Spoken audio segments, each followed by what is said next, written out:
Hindi po batas ang pinag-uusapan. Wala ho tayong pakialam sa batas na yan. Sometimes, you have to bend the law to be able to please the people. Seriously speaking, if you're a lawmaker, you cannot be a lawbreaker and you cannot bend the law.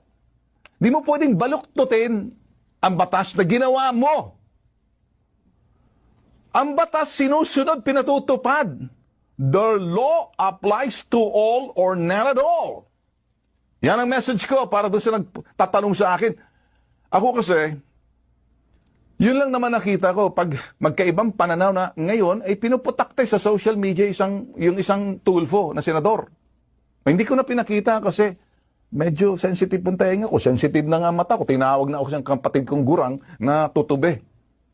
Sinong nagtawag sa akin ng tutube? Ay,